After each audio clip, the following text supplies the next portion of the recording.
Muy bien, y estamos con Fernando Tuesta para hablar de la preelectoral. Todavía no han sido convocadas, reitero, van a ser convocadas en abril, aunque algunos candidatos ya están haciendo campaña, como hemos visto claramente, sobre todo campañas de difamación.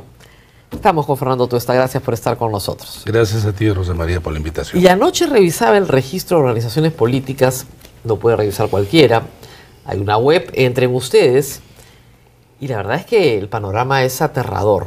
Habían 39 ya partidos inscritos anoche y 19 pendientes de inscripción que podrían llegar a inscribirse. Podríamos llegar con 58 partidos. Con 58 partidos a las elecciones. Ya 39 es la locura. Sí, claro. Nunca ha pasado en el Perú. No. La cédula más o menos sería, por si acaso, de este tamaño. Imagínense ustedes. Vertical, ¿no? Vertical. Una hoja así. Sí, más o menos. Una hoja de este tamaño, lo que les van a entregar a cada uno, para que usted marque diputados, senadores. Dos tipos. Presidente, sí, diputados y senadores, los dos con dos preferenciales. Presidente y Parlamento Andino. Así es. ¿Quién va a escrutar eso, además? Bueno, la cédula es la materialización de una serie de decisiones del Congreso, ¿no? Ante esta explosión de popcorn de partidos, se suele atribuir, en realidad, que este es producto de la reforma política. Claro, no, la culpa es de usted. Sí, por si acaso, antes que todos los trolls de López Aliaga salgan a echarle la culpa, y los de Fuerza Popular, que también se activan en estos casos, vamos a explicar por qué la Comisión para la Reforma Política propuso algo que fue mutilado por el Congreso. Por eso tenemos el engendro que tenemos ahora, tenemos un Frankenstein. Mira, en realidad hay dos cosas. Se suele atribuirnos las decisiones del referéndum del 2018. En realidad la comisión hizo su trabajo en 2019. En el verano no tiene 2019. nada que ver, por ejemplo, con la reelección de alcaldes. La no reelección de congresistas. De congresistas, perdón. La creación de la Junta Nacional de Justicia, el tema de, por ejemplo, en este caso, oposición a la bicameralidad. Nada de eso es responsabilidad en el sentido de proponer algo. De lo que nosotros propusimos, había un diagnóstico. De ese diagnóstico ya estaba el tema del fraccionamiento. El fraccionamiento no es obra de una ley. Mira, la gente, el público, los peruanos rechazan a los políticos y por lo tanto se exacerban los incentivos también para crear partidos. Entonces, y había dos cosas. Tú tienes que la gente está, digamos, decepcionada de la oferta, muy acotada, muy pequeña, que son los partidos que están en el Congreso. Entonces tú tenías que decir lo siguiente: ¿cómo abres la oferta y a la vez filtras para que no sean muchos? Entonces, para eso era el paquete. El Congreso en el 2019 aprobó esa parte. No todo, yo diría la mayoría no lo aprobó, pero esa parte sí. O sea, bajó la valla para que para que participes. Ya. Porque mucha gente te dice, no, participar en política es imposible, es un amarre, no se puede. Bueno, bajemos. Tú juntas a 25.000 personas, tienes un partido político. Ya, pero sin embargo hay que señalar lo siguiente. Se bajó en un sentido positivo, ¿por qué?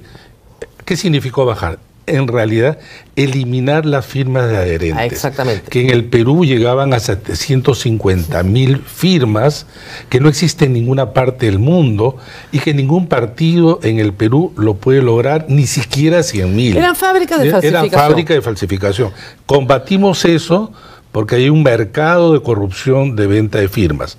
Y se dijo, en realidad lo que tienes que presentar son militantes. Reales. En realidad el número era menor lo que propusimos, pero había que tener incentivos y desincentivos. Decíamos, por ejemplo, si un partido presentaba un porcentaje de falsedad de la documentación, perdías el proceso de inscripción. Y tenías que incluso colocar una caución. Si es que no te inscribías, en realidad perdías ese dinero. Tenía que haber ambas cosas y eso no lo aprobaron. En segundo lugar, sí se aprobó las PASO, que tenía varias funciones. Pero Una de ellas, antes de ir sí. un segundito a las PASO, para terminar con esta apertura, se suponía que estos 25.000 militantes, que eso fue lo que aprobó, ustedes pusieron 12.500, lo subieron a 25.000, a 1% del padrón nacional, tenían que ser reales. Reales, es decir, así es. personas que militan en un partido. Y que además tenían que estar inscritos en los comités. Así es, inscritos Entonces, de verdad. de verdad. Con comités de verdad. Bueno, entonces, eso hay que es lo decir algo, sí. Eso lo han derogado. Lo cambiaron. Ahora hemos regresado a las 700.000 firmas, pero después de las elecciones del 2026. Claro, pero ahora viene el tema. Lo aprueban y la mayoría que hoy critica, vean ustedes la documentación que obra en el Congreso, votaron a favor. Votaron a favor. Fuerza Popular, todos votaron APP, a favor. Todos. Y todos los que critican estuvieron allí. Por lo demás, nosotros no votamos. Nosotros no votamos. Y cuando quiso el Congreso, modificó muchas de las normas, entre ellas, por ejemplo, pudo haber incluso lo de las PASO, colocarla como una de las opciones. No lo hizo. Se aprobaron las PASO que tenía en realidad un umbral que parecía pequeño, que era el 1.5. ¿Y por qué el umbral? Porque de todos los partidos que se han inscrito, un porcentaje, yo diría, alto, en realidad no tienen militantes. No los tienen. Uno ve, yo anoche lo revisé. Todos los demás requisitos son formales, es papel, y el papel aguanta todo. Entonces, ¿cuál es lo que realmente te va a demostrar que tú tienes por lo menos capacidad movilizadora? Ir a votar. Y las PASO era justamente ese procedimiento por el cual de estos 50, 15, se iba a reducir a 15. Claro, porque de verdad no tienen militantes. No tienen, pues, evidencia. Porque me pueden decir, no, que la gente se iba a votar. El 2021... que se hicieron internas solo con militantes, fue solo el 5% del promedio de los partidos. Entonces, esto era un filtro muy importante. ¿Qué hizo el Congreso? Suspendió las PASO el 2021, suspendió las PASO el 2022, y el año pasado, en la práctica, pues en realidad aparece... Claro. Regresamos al 2003, cuando se creó la ley de partidos políticos, en donde las PASO era una de las tres modalidades. Una opción. Y entonces, no son obligatorias ni simultáneas. Así es. Y acá viene el tema del que creo que es importante colocar el ojo. El Congreso ha colocado un umbral, que no es de 1.5, no dice nosotros le vamos a colocar 10%. Ahí está en la ley, 10%. Si no participa el 10%, en realidad no vas a poder presentar candidaturas. Suena más que razonable. Sin embargo, ¿cuál es el tema? Como hay tres posibilidades, nadie va a escoger las PASO. Nadie va a ir a primarias. Nadie va a ir tampoco a un militante, un voto. ¿Sabes por qué? Porque hay partidos que dicen que tienen 300.000 militantes, tendrían que ir 30.000. Claro. Imposible. Todos van a ir ¿a dónde? Por delegados.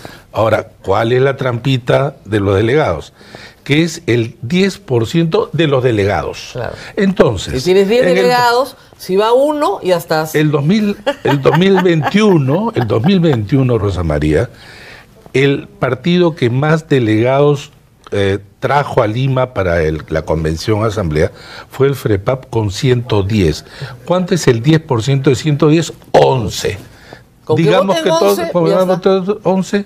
Y entonces, lo que está ocurriendo ahora es que el Congreso, que hizo estas normas y son los responsables, y no nosotros, menos yo que no voto, van a pasar de quizá esos 50 directo a la elección, cuando pudo haber las PASO por un lado, que reducía, y por otro lado también iba a generar un nivel de participación en legitimidad más grande. Pero ahora, acá viene termino con esta idea. ¿Qué hacer? Pero así de urgencia, ¿qué hacer? Yo he propuesto en la Comisión de Constitución, en un informe que hice, señalé que es posible evitar este fraccionamiento, quizá de una manera urgente, así, que ese 10% de los delegados no sea de los delegados en la convención, sino el 10% de los que eligen a los delegados. Entonces, pero claro, hay algunos partidos que dicen tener 300.000, 280.000, los más antiguos, pero 10% también sería para ellos peligroso. Ya, perfecto. ¿Cuántos militantes exige la ley ahora para ser inscrito? 25.000. Que sean 25.000. El 10% de 25.000 es 2.500. Es un número razonable. Si un partido ya no te moviliza para que vayan a votar 2.500, no es un partido que merece estar. Es que debieran aprobarlo porque está en ellos la responsabilidad. Ahora, ¿qué y los pasa? Partidos que están en el Congreso, al contrario, son los que quizá por el nombre, el peso de la marca, con todo el desprestigio que tienen mayor capacidad. Ahora, vamos a elecciones en abril del 2026. ¿Existe la posibilidad que ningún partido pase el 5%? No. ¿Sí? Porque igual es ¿Son 50 partidos? 50 partidos tendrían que tener 3%, 2%, 3.5, 4. 2%, bueno, pero eso 4.8. Siempre se concentra, ¿no? No, pero imagínese que ninguno pase. Ya, es matemáticamente posible. No tenemos Congreso. No, pero acá viene el tema. La ley sostiene que para ingresar a diputados ahora es más difícil, porque es el 5% de los votos de diputados y el 5% de los miembros de diputados, que es 6. Así es. Pero ahora es conjuntivo, es I. Y voy a dar un ejemplo. En el año 2006, Perú Posible sacó más del 5%, pero solo 2 congresistas. Así es. Con esta ley no hubiera entrado al Parlamento. Lo mismo el Partido Morado. Pero el Partido Aprista, en el 2011, sacó 4 congresistas y más del 5%. Con esta ley no hubiera ingresado. El Partido Morado, como tú bien has dicho, superó el 5%, sacó 3, no estuviera en el Parlamento actual. Entonces, va a haber, en primer lugar, creo, se acota el número de partidos, sí, para ingresar al Parlamento, pero vamos a tener previamente una elección muy complicada, que se ha complicado además por decisiones del Congreso. En primer lugar, no resolvieron el tema del Parlamento andino, que sé que no es fácil, porque hay acuerdos y pactos realizados, pero a lo largo del tiempo eso se pudo resolver. En realidad no se necesita una elección. No se necesita elección. Pueden ser representantes de la Comisión de Relaciones Exteriores, como lo hacen otros países. Acá nos cuesta no solamente la elección, se confunde, nadie sabe para qué sirve, y además las decisiones del Parlamento andino no son vinculantes. Pero tiene 5 congresistas que ganan y tienen el mismo estatus y todos los beneficios de cualquier congresista o posteriormente diputados y senadores. Eso no se resolvió, pero peor aún, la Constitución que ha modificado este Congreso decidió que existan 2 tipos distintos de elección de senadores, con lo cual hay 2 columnas y va a ser una confusión y que seguramente en otro momento podremos explicar con mayor detalle. Vamos a explicar con capacitación electoral. Así es, pero además lo que en la comisión propusimos y efectivamente se eliminó, el voto preferencial, lo han vuelto a incluir. Entonces tú tienes, no solamente vamos a tener una boleta larga, de 50 filas, sino que vamos a tener 5 columnas donde tienes que votar por presidente, por diputado con 2 votos preferenciales, por senado, por el que corresponde a Lima, que son 4, y luego la lista de senadores a nivel nacional, en ambos casos con voto preferencial, y luego el Parlamento andino con 2 votos preferenciales. ¿Cómo va a ser hombre para decir? Esta es la forma de votar. Se complica para organizar, se complica para los propios partidos. Y para el escrutinio en mesa. Para los miembros de mesa y para el ciudadano, para poder decidir. Entonces, estamos delante de una tarea enorme y por favor, quienes hacen las leyes, quienes las pueden modificar, quienes las pueden dejar sin efecto, anular, son única y exclusivamente el Congreso. Eso de responsabilizar a terceros es realmente de una irresponsabilidad, ¿no? Pero bueno, ¿cuál es el peor escenario? Mira, ya el escenario de elección es terrible Pavoroso. porque además ahí viene el tema del contexto. Y el contexto son dos cosas que no es propia del Perú, pero que, digamos, lo vamos a ver nosotros con un número de partidos altos. Uno, una polarización extrema. Y dos, una desinformación también extrema. Entonces estaba hablando de trolls, etcétera. Esto se va a multiplicar. Y con la inteligencia artificial ya estamos viendo en otros países cómo sucede, ¿no? Y no sería raro, nuevamente, que algunos candidatos empiecen a hablar de fraude. O sea, Trump para muchos es el ícono de todo lo que se debe hacer. Y Donald Trump, si hubiera perdido las elecciones, hubiera dicho que era fraude. De todas maneras. De todas maneras. Desde el 2016, él impone la estrategia de si no gano es por fraude. Y si gano es a pesar del fraude. Parecía latinoamericano. Parecía latinoamericano, sí, pero ahora los latinoamericanos están imitando, y no solamente en Latinoamérica, ¿no? Pero, digamos, esto es terrible porque deslegitima también muy duramente a los organismos electorales y en consecuencias al proceso. Y la gente consume mucho porque ante el rechazo a la política la gente se abstiene de enterarse de los asuntos públicos, no le gusta, le desagrada, llega el momento de la votación, no sabe quién es quién, cuáles son los temas, preguntan del costado, a sus círculos, se encarga probablemente de compartir todo lo que le llega, que son fakes en una proporción alta en los grupos de chats, etcétera. Estamos en una situación, repito, sumamente difícil, y también, hay que decirlo también, Rosa María, falta de liderazgos, ¿no? Falta de liderazgos. Es que claro, debería haber liderazgos políticos. Toda esta reforma se hace para fortalecer partidos políticos. Así es. Yo revisaba ayer la lista de partidos ya inscritos, los 39 inscritos. Hay 10 que están en el Congreso, pero digamos que los otros 29, yo diría que excepcionalmente tienen un liderazgo político detrás. Sí, claro. Tienen un membrete, un símbolo, y parece ser que van a ser una moneda para transar algún tipo de alianza o vehículo para llegar al poder, estilo me saco la tinca, quiero ser Castillo. Sí. Y además un poco que la historia te apoya en que por ahí salen, ¿no? Claro, por ahí salen. ganas. Entonces por ahí me compro la tinca y si me la saco, si no me la saco, no me la saco. ¿No fue tal vez un error de apreciación creer que había en realidad un país que quería participar políticamente? Mira, pero error te refieres de parte de quién? De la Comisión de Reforma dijo, ¿cómo hacemos para que la gente participe más? De repente no querían participar más. Sí, mira, el tema es el siguiente. Hay que acordarse que las propuestas nuestras fueron, para empezar, pre-COVID. Ese fue un elemento que cambió mucho, ¿no es cierto?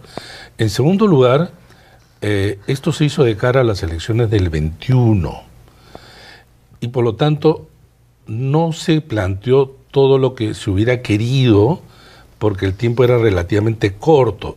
Por eso señalamos en el prólogo, esto es posible hacer en tanto tiempo e hicimos incluso una línea de tiempo. Y lo segundo que hay que ser claros, las leyes por sí mismas no transforman la realidad. Tú puedes tener leyes perfectas, hasta la propia Constitución te puede decir maravillas, y la realidad es otra. Y por el contrario, Rosa María, nosotros, y a veces en broma con amigos abogados decimos, nosotros partimos de la realidad para plantear respuestas cuyos resultados sean posibles de conseguir. Porque si no, tú puedes llenar de buenas intenciones, ¿no? Y no se trata de eso. Entonces, sí, era un país que cada vez participa menos, hay una desafección, pero justamente había que abrir, digamos, un camino, cosa que no se consiguió porque no se aprobó, se desnaturalizó y luego se anuló. Entonces, esto no es producto de la reforma bajo ningún punto de vista. El problema es que el país se enfrenta a un dilema bien complicado el próximo año. Es nuestra única oportunidad. Siempre la elección es una oportunidad, ¿no? Única. Porque nosotros no tenemos elecciones a mitad de mandato. No. el Perú tiene una oportunidad cada 5 años de cambiar las cosas. Y para bien. Más aún, el 2026 se cambia todo.